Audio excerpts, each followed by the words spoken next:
along the corridor. Well, well, well, sighed Mr. Willy Wonka. 2 little children gone. 3 good little children left.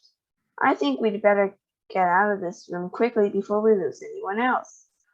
But Mr. Wonka, said Charlie Bucket anxiously, will Violet Beauregard ever be all right again, or will she always be a blueberry? They'll de-juice her in no time flat, declared Mr. Wonka. They'll roll her into the de-juicing machine, and she'll come out just as thin as a whistle. But will she still be blue all over? Asked Charlie. She'll be purple, cried Mr. Wonka. A fine, rich purple from head to toe. Well, there you are. That's what comes from chewing disgusting gum all day long. If you think gum is so disgusting, said Mike TV, then why do you make it in your factory? I do wish you wouldn't mumble, said Mr. Wonka. I can't hear what you're saying. Come on, off we go. Hurry up, follow me. We're going to the corridors again. And so saying, Mr. Wonka scuttled along to the far end of the inventing room and went out through a small secret door hidden behind a lot of pipes and stoves. The 3 remaining children, Versa Salt, Mike TV, and Charlie Bucket, together with the 5 remaining grown-ups, followed after him. Charlie Bucket saw that they were now back in one of those long pink corridors with many other pink corridors leading out of it. Mr. Wonka was rushing along in front, turning left and right and left, and Grandma Jo was saying, Keep a good hold of my hand, Charlie. It'll be terrible for you to get lost in there. Mr. Wonka was saying, No time for any more messing about. We'll never get anywhere at this rate we've been going. Then on he rushed down the endless pink corridors with his black top hat perched on the top of his head and his plum-colored velvet coattails flying out behind him like a flag in the wind. They passed the door in the wall. No time to go in, shouted Mr. Wonka. Press on, press on. They passed another door, then another and another. There were doors every 20 paces or so along the corridor now, and they all had something written on them, and strange clanking noises were coming from behind several of them, and delicious smells came wafting through the keyholes, and sometimes little jets of colored steam shot out from the cracks underneath. Grandma Jo and Charlie were half running and half walking to keep up with Mr. Wonka, but they were able to read what it said on quite a few of those doors as they hurried by. Eatable marshmallow pillows, it said on one. Marshmallow pillows are terrific, shouted Mr. Wonka as he dashed by. They'll all be the rage when I get them into the shops. No time to go in, though. No time to go in. Lickable wallpaper for nurseries, it said on the next door. Lovely stuff, lickable wallpaper, cried Mr. Wonka, rushing past.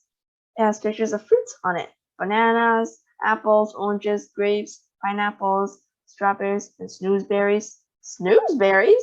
Said Mike TV. Don't interrupt, said Mr. Wonka. The wallpaper has pictures of all these fruits printed on it, and when you lick the picture of a banana, it tastes of banana. And when you lick a strawberry, it tastes of strawberry.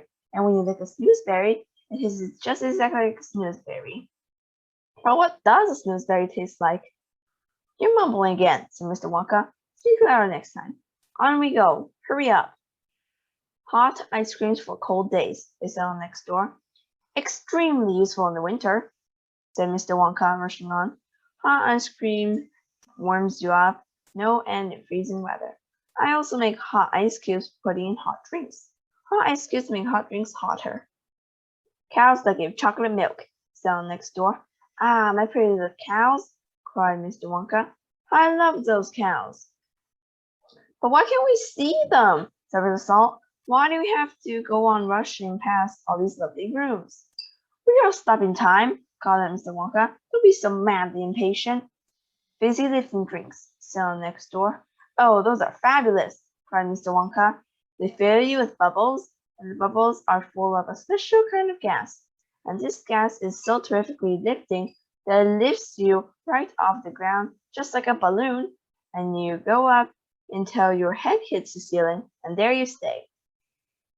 But how do you come down again? Asked little Charlie.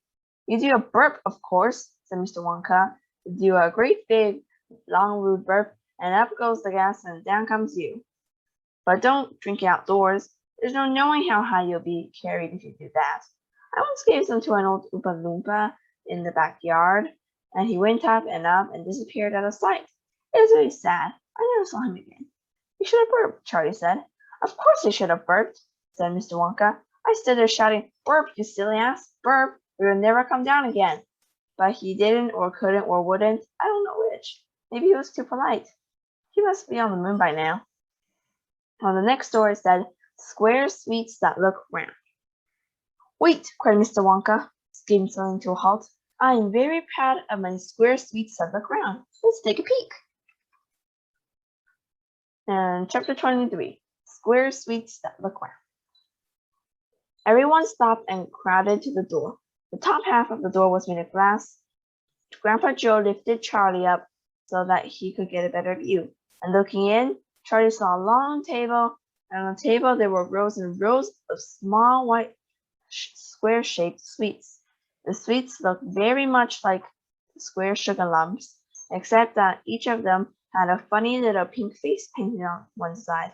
At the end of the table, a number of Oompa Loompas were busy painting more faces on more sweets. There you are, cried Mr. Wonka. Square sweets that look round. They don't look round to me, said Mike Kiwi. They look square, said Mr. Salt. They look completely square. But they are square, said Mr. Wonka. I never said that they weren't. But you said they looked round, said Rosa Salt. I never said anything of the sort, said Mr. Wonka. I said they looked round. But they don't look round, said Mr. Salt. They look round, look square. They look round, insisted Mr. Wonka. They most certainly do not look round, cried Mrs. Salt. Rosa, darling, said Mrs. Salt. Pay no attention to Mr. Wonka. He's lying to you. My dear old fish, said Mr. Wonka, go and boil your head. How dare you speak to me like that, shouted Mrs. Salt. Oh, just shut up, said Mr. Wonka. Now watch this.